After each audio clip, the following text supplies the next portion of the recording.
Okay, ഇപ്പോൾ K S Sabarinathan നമുക്കൊപ്പം ചേരുന്നുണ്ട്. കെ എസ് ശബരിനാഥൻ, ഇപ്പോൾ നിർണായകമായിട്ടുള്ള ഒരു നിരീക്ഷണമാണ് ഹൈക്കോടതിയുടെ ഭാഗത്തു നിന്ന് മുട്ടടയിലെ സ്ഥാനാർത്ഥി വൈഷ്ണവ് വോട്ടർ പട്ടികയിൽ നിന്ന് ഒഴിവാക്കിയതുമായി ബന്ധപ്പെട്ട് കോടതിയുടെ നിരീക്ഷണം വന്നിരിക്കുന്നത്. താങ്കൾ കേട്ടു കാണുമെന്ന് വിചാരിക്കുന്നു. ഇതാണ് പറഞ്ഞിരിക്കുന്നത്, അനീതി എന്നുള്ളൊരു കാര്യമാണ് ഹൈക്കോടതി പറഞ്ഞിരിക്കുന്നത്. രാഷ്ട്രീയ കാരണത്താൽ ഒഴിവാക്കുകയല്ല വേണ്ടത് എന്ന് കൂടി പറഞ്ഞിരിക്കുന്നു. അതായത് നിങ്ങൾ ഉന്നയിച്ച വാദം ശരിവെക്കുന്നു കോടതിയല്ലേ?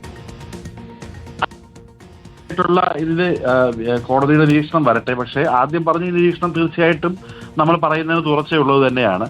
കാരണം ഈ വിഷയത്തിൽ ഒരു സ്ഥാനാർത്ഥിക്ക് ഇല്ലാത്ത സമയത്ത് ആ എറണാകുളത്ത് പോയി വക്കീലിനെ കാണുകയും കാര്യങ്ങൾ ചെയ്തുമൊക്കെ വളരെ പെട്ടെന്നാണ് ഇന്നലെ മൂവ് ചെയ്തത്. അപ്പം അതുകൊണ്ട് എന്തായാലും അത് ഇന്ന് കോടതിയുടെ ഫൈനൽ വിധി വരട്ടെ. പക്ഷെ നമുക്ക് ഉറപ്പാണ്, ഇത് ഏതൊരാൾ കണ്ടാലും ഇത് അനാവശ്യമായി ഒരു പൊതുപ്രവർത്തകയുടെ വോട്ട് വെട്ടിമാറ്റുന്നത് അത് തീർച്ചയായിട്ടും രാഷ്ട്രീയ പ്രേരിതമാണെന്നുള്ളതിന് ഏറ്റവും നല്ല ഉദാഹരണമാണ്.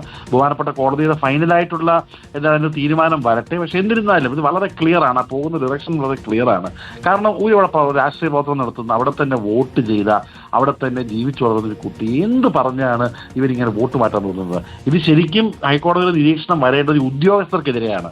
ഇവിടെ സർക്കാരിന്റെ ശമ്പളം വാങ്ങിച്ചുകൊണ്ട് CPM വേണ്ടി പണി ചെയ്യുന്ന ഉദ്യോഗസ്ഥരുണ്ട്. ആ ഉദ്യോഗസ്ഥരെയൊക്കെ സീറ്റിൽ നിന്ന് മാറ്റിയില്ലെങ്കിൽ മറ്റു കാര്യങ്ങൾ ഞാൻ കടക്കുന്നില്ല. ദാസ്യപ്പണി ചെയ്യുന്ന ഉദ്യോഗസ്ഥർക്കാണ് ഹൈക്കോടതിയുടെ താക്കീത് വരേണ്ടത്. CPM വേണ്ടി ദാസ്യപ്പണി ചെയ്യുന്ന ഉദ്യോഗസ്ഥർക്കെതിരെയാണ് ഹൈക്കോടതി നിരീക്ഷണവും തീരുമാനങ്ങളും വരേണ്ടത്. വരട്ടെ. എന്തായാലും പരാതി കൊടുത്ത ആളുടെ വീട്ടിൽ 25 വോട്ടാണ്. അതൊന്നും പ്രശ്നമല്ല. ശരി, പരാതി കൊടുത്ത ആള് വന്നിട്ടില്ല. പരാതി കൊടുത്ത ആള് പരാതിയുമായിട്ട് നേരിട്ട് ഹിയറിങ്ങിന് വന്നില്ല. അതും പ്രശ്നമല്ല. പക്ഷെ ഒരു പാവം പെൺകുട്ടി, ആ കുട്ടി കഷ്ടപ്പെട്ട് കേസിന്റെ വൈസ് പ്രസിഡന്റ് ആയ പെൺകുട്ടിക്ക് ഒരു ഇലക്ഷൻ മത്സരിക്കാൻ അവസരം വരുമ്പോൾ, സാധാരണ കുട്ടിക്ക് അവസരം വരുമ്പോൾ അതിനെതിരെ ഇങ്ങനെയൊക്കെ വൃത്തികേട് കാണിക്കുന്ന CPM പാർട്ടിയും അതിന് തുള്ളുന്ന ഉദ്യോഗസ്ഥരും, അത്തരത്തിലുള്ള ഉദ്യോഗസ്ഥരൊക്കെ എത്ര കാലം പോകുന്നുള്ളത് നമുക്ക് നിയമപരമായിട്ട് തന്നെ മുന്നോട്ട് പോകാം. എന്തായാലും ഫൈനൽ തീരുമാനം വരട്ടെ, കോടതിയുടെ വെയിറ്റ് ചെയ്യാം.